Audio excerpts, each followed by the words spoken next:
A Red Bull está liderando todos os campeonatos, né? O campeonato de pilotos com Max Verstappen, o campeonato de equipes e o campeonato de fofocas. E é claro que vocês perguntaram de tudo isso para mim nesse Gil Responde, mas também muitas e muitas perguntas sobre esse campeonato meio apagado do Lewis Hamilton, um campeonato muito ruim até aqui do Daniel Ricciardo e, é claro, a vitória do Enzo Fittipaldi na Fórmula 2. Tem também perguntas sobre a estratégia do Hamilton e do Lando Norris, punição da Doriane Pin e também, claro, a estreia do Ollie Bearman.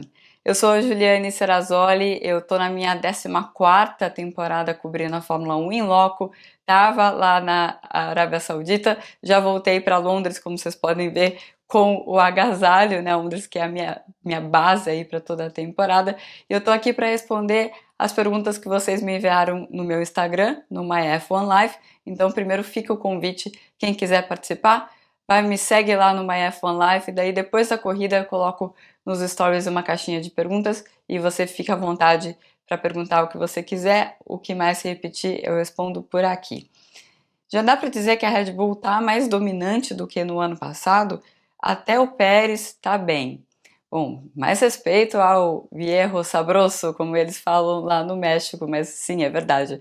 O Pérez está mais próximo do Verstappen, tanto em ritmo de classificação quanto em ritmo de corrida. Isso quer dizer que o carro é um pouco mais equilibrado, sim. A Red Bull está melhor do que ela iniciou o ano passado? Acredito que sim, também, mas aí tem um outro fator que é quem é o rival da Red Bull agora, né? O grande problema durante todo o ano passado é que cada hora uma equipe aparecia muito bem em alguma coisa e não era sempre a mesma equipe, né? Porque não era um carro tão consistente quanto a Red Bull e eles foram fazendo pontos. Agora, claramente, a Ferrari tem o segundo melhor carro e a Ferrari tem um carro com uma característica diferente do carro do ano passado. Então, eu primeiro queria fazer uma distinção entre o começo da Red Bull e o quão mais forte a Red Bull estava no ano passado, se a gente pensar o ano inteiro, se a gente pensar como terminou o ano passado. A Red Bull está começando 2024 muito mais forte do que terminou 2023 e essa é a parte muito, muito impressionante porque já estamos no terceiro ano, no mesmo regulamento e a tendência é haver uma convergência de performance que não está acontecendo porque tem um cara lá chamado Adrian Newey que não está deixando isso acontecer. E aí na Ferrari, o que acontecia na Ferrari nas últimas corridas do ano passado, um bom exemplo é o GP de Las Vegas, a Ferrari colocava mais energia no pneu mais rapidamente do que a Red Bull. Então no começo da corrida, o Leclerc principalmente conseguia colocar um calor ali no Max Verstappen, como aconteceu em Las Vegas, aconteceu, se não me engano, em Abu Dhabi também, se eu já não estiver misturando todas as corridas na minha cabeça. Mas agora esse carro da Ferrari tem uma característica diferente, ele também é mais dócil com os pneus e a volta mais rápida que o Leclerc conseguiu e que o Max tentou na mesma última volta e não conseguiu roubar essa volta do Leclerc, mostra, depois de mais de 40 voltas no mesmo pneu, o Leclerc conseguiu fazer a volta mais rápida da prova. Isso mostra como a Ferrari mudou em relação ao pneu.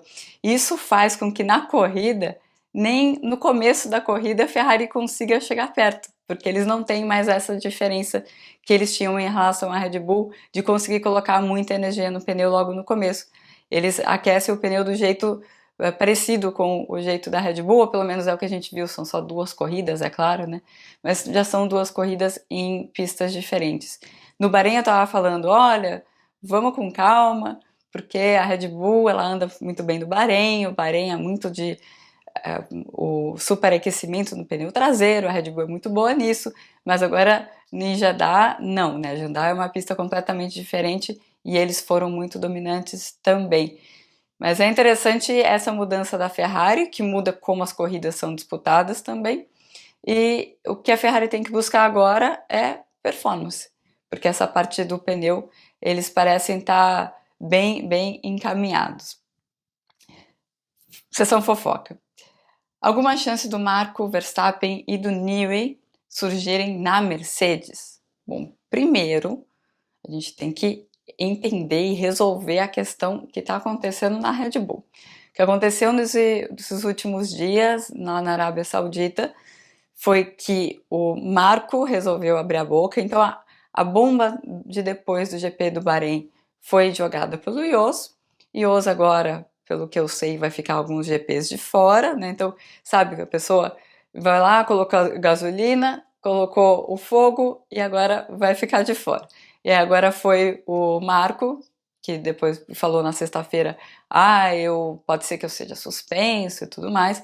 Aí o CEO da Red Bull veio no sábado para Jeddah e conversou com o Marco, desfilou lá pelo paddock falando, ó, o dono não, né? O CEO, o comandante da bagaça tá aqui para tentar acalmar os ânimos, porque o Marco tinha dito, pode ser que eu seja suspenso, que a gente não sabe se é verdade ou se foi só uma coisa que ele simplesmente jogou, para o Max vai lá e cortar e falar, olha, assim, a minha lealdade é com o Marco. Ele falou isso muito claramente e é muito interessante que várias vezes nas últimas semanas várias perguntas foram feitas para o Max mostrar apoio para o Christian Horner. Isso nunca aconteceu.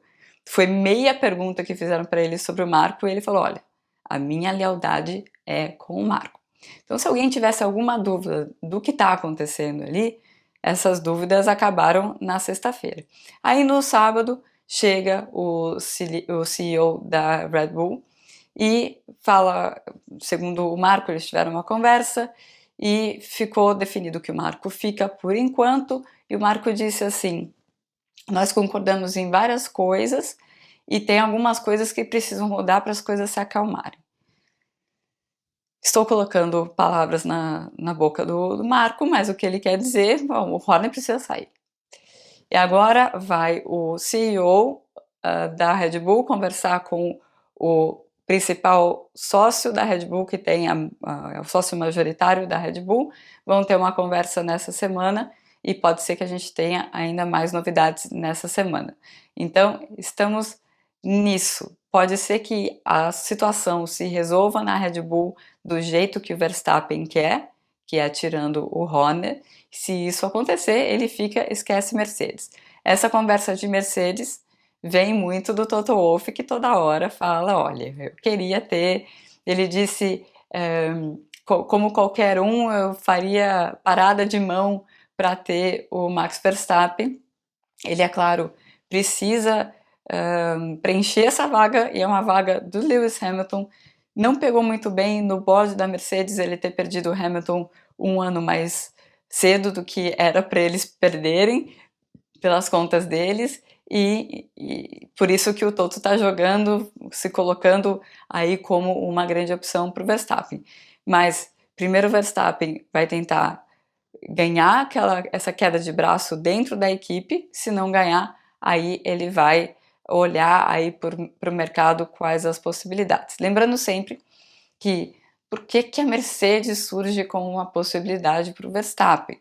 É porque ele está pensando não agora, está pensando em 2026, tem uma mudança grande de regulamento e nessa mudança o motor volta a ser muito importante. Então é importante você estar com uma equipe que possa ter um motor bom. E pela informação que os próprios Verstappen têm da Red Bull Powertrains, né, lembrando que a Red Bull, em parceria com a Ford, vai fazer o seu próprio motor a partir de 26, a informação que eles têm é que os números não são satisfatórios por enquanto. Eu até tentei tirar algo do Verstappen sobre isso, perguntei a Max o que você pode dizer do motor, alguma coisa nessa linha, e ele não, o que eu posso dizer é que eu tenho que confiar no processo, de que esse motor vai estar bom. Então, nas entrelinhas ele disse que ele sabe que o motor não está bom nesse momento. E a Mercedes não é a única opção de motor bom, né? Tem a Honda, que todo mundo fala que está num projeto muito bem encaminhado, a Honda que vai estar com a Aston Martin em 2026. Mas e o lado do Horner? De todos que eu vi as entrevistas, né, estive presente nas coletivas e estava observando no paddock, claramente o Christian Horner ele é o que está mais acuado. Ele começa a entrevista assim, depois ele faz assim, e no final ele já está assim. E no semblante dele você percebe que está pesando tudo que está acontecendo com ele.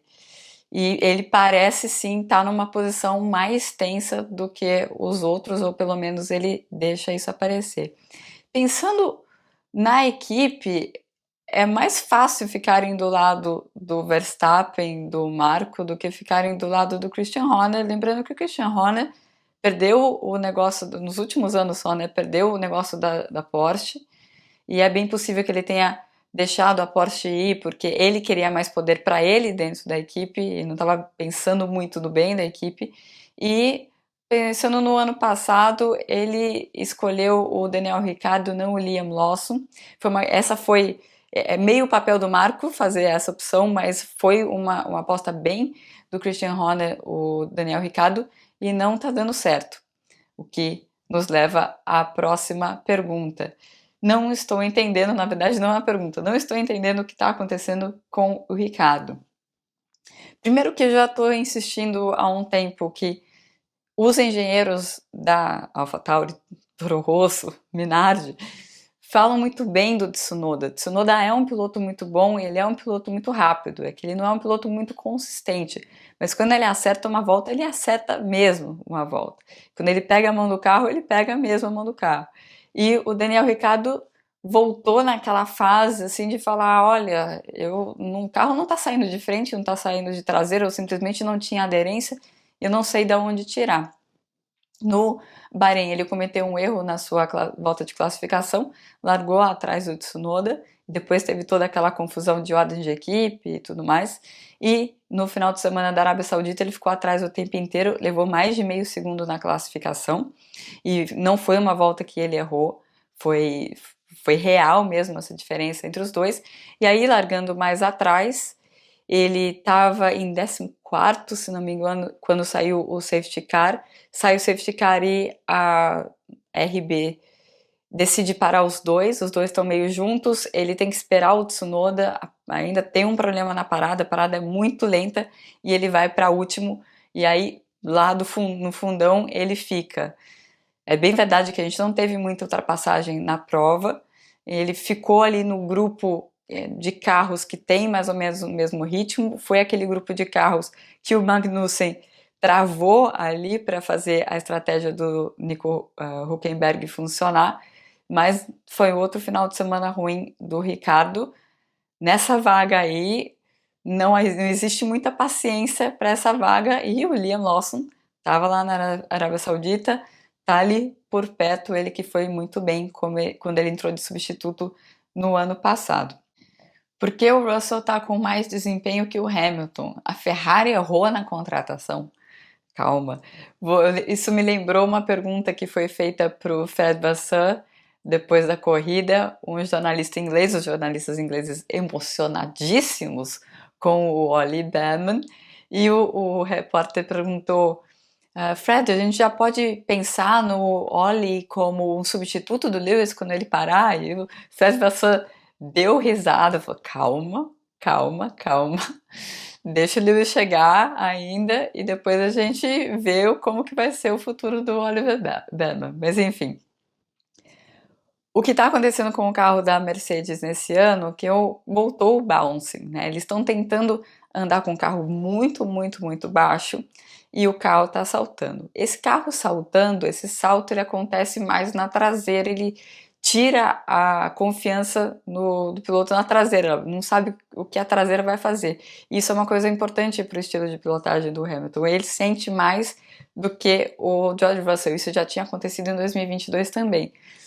Depois eles foram andando com o carro um pouquinho mais alto, e aí foi melhorando essa sensação do Hamilton. O ano passado teve a inversão, né? O Hamilton que foi melhor do que o George Russell. Eles não andam muito diferentes um do outro, né, em termos de desempenho. A diferença não é grande, é que eles estão ali num grupinho junto com a McLaren, junto com o Alonso, que é 2 décimos, você vai lá para trás ou vai lá para frente, né? Então é um grupo bastante coeso. A diferença em si não é grande, mas o Hamilton tá levando o tempo do George Russell bastante em função dele sentir mais o tipo de problema que a Mercedes está tendo do que o George Russell, que consegue contornar melhor esse tipo de situação.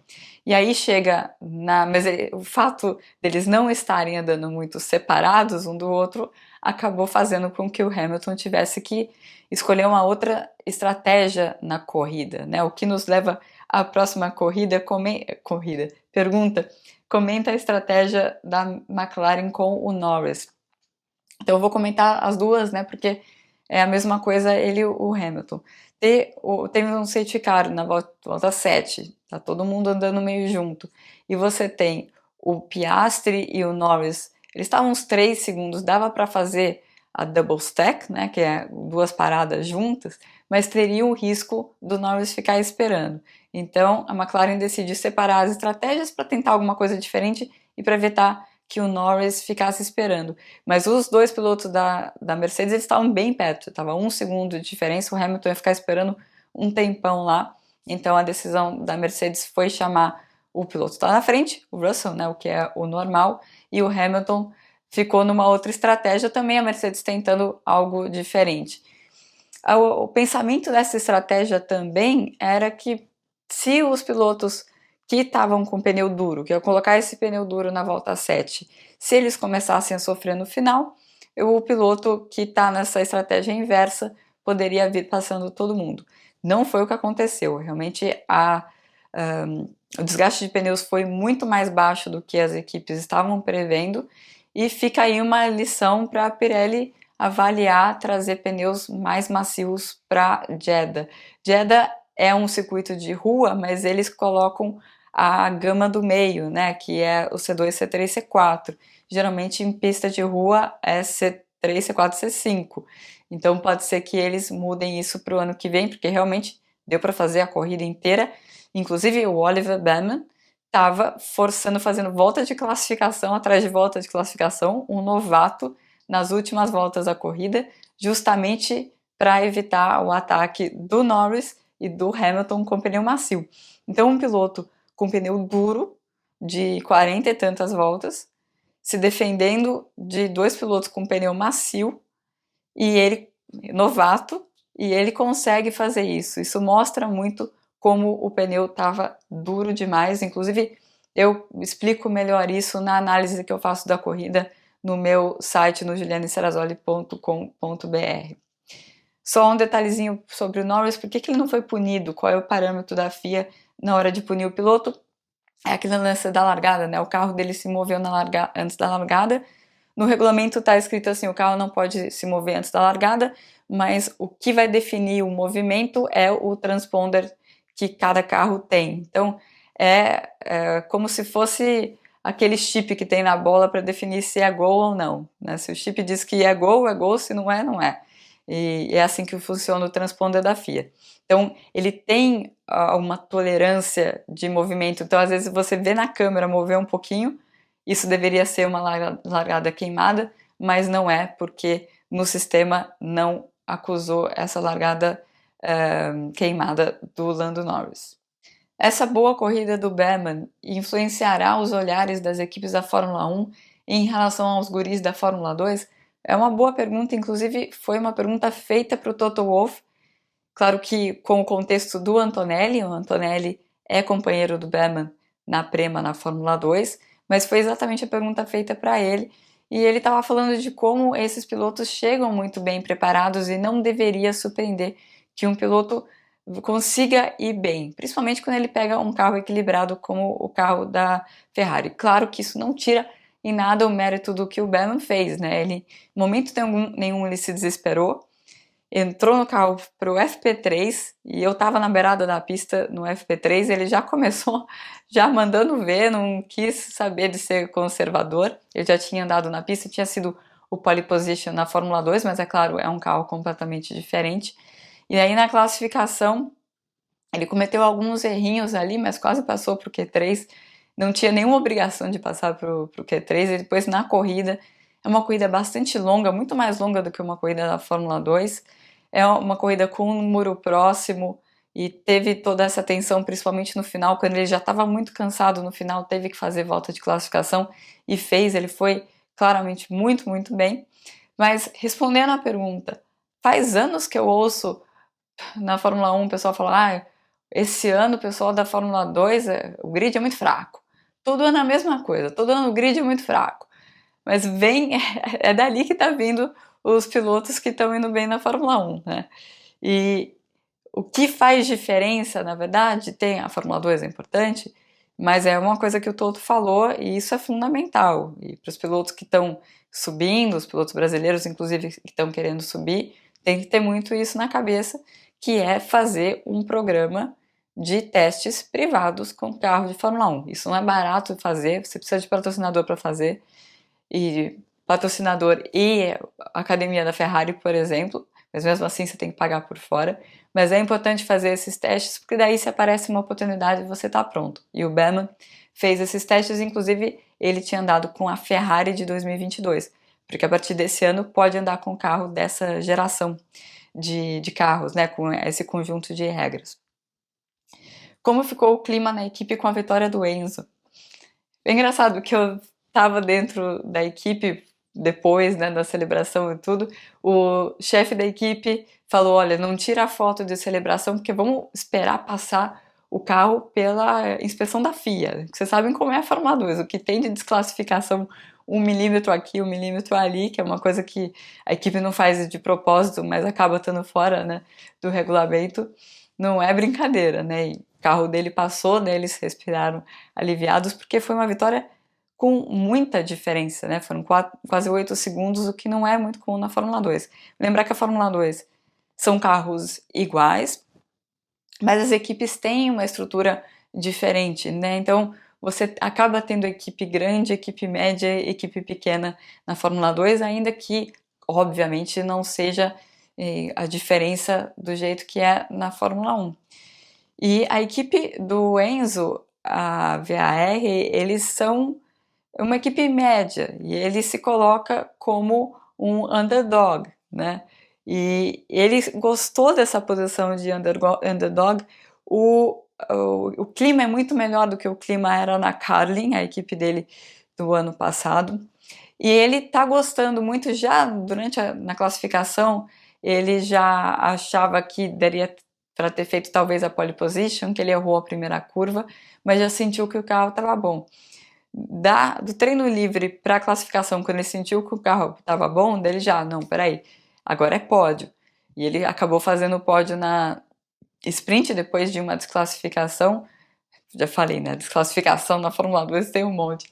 E depois, na corrida, ele estava muito, muito confiante e foi com tudo, estava realmente muito mais rápido. Uma vitória, claro, importante por ser no palco do acidente que ele teve em 2021, acidente muito sério na largada. E o Enzo disse também que ele tem confiança que ele não vai parar por aqui, que ele está gostando do jeito que a equipe está trabalhando. Claro que tem erros. Na primeira corrida no Bahrein foi um final de semana muito difícil para ele. Teve um erro, por exemplo, o engenheiro mudou a configuração da embreagem e esqueceu de falar para ele.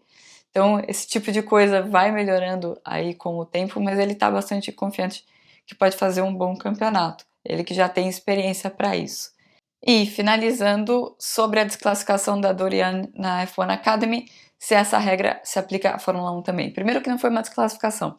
Ela teve uma punição de 20 segundos, na verdade é um stop and go. Quando é aplicado um stop and go e já acabou a corrida, são adicionados 20 segundos. Isso aí é igualzinho na Fórmula 1. O que aconteceu é que ela ficou sem rádio, sem conseguir ouvir o rádio direito, passou pela bandeirada, não percebeu, continuou acelerando, passou de novo, não percebeu, tiveram que dar a bandeira vermelha. Por que é uma punição tão dura e é completamente justificável? É o tipo de punição que é aplicada na hora, não está escrito na regra, se o piloto fizer isso, tem que ser isso. Mas é porque é muito perigoso, né? Porque pode ter fiscal de pista entrando na pista já, porque já viu que acabou a corrida, pode o piloto andando muito lento porque acabou a corrida e ter alguém lá acelerando com tudo. É muito perigoso mesmo e é por isso que é uma punição tão dura, mas convenhamos, foi uma estreia do jeito que era esperado, a Doriane Pin bastante superior e não deve fazer diferença para o campeonato dela na F1 Academy.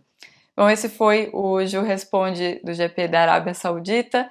E eu volto daqui 2 semanas sabendo pra gente conversar aí mais sobre o GP da Austrália. Até mais e eu tô esperando as perguntas de vocês.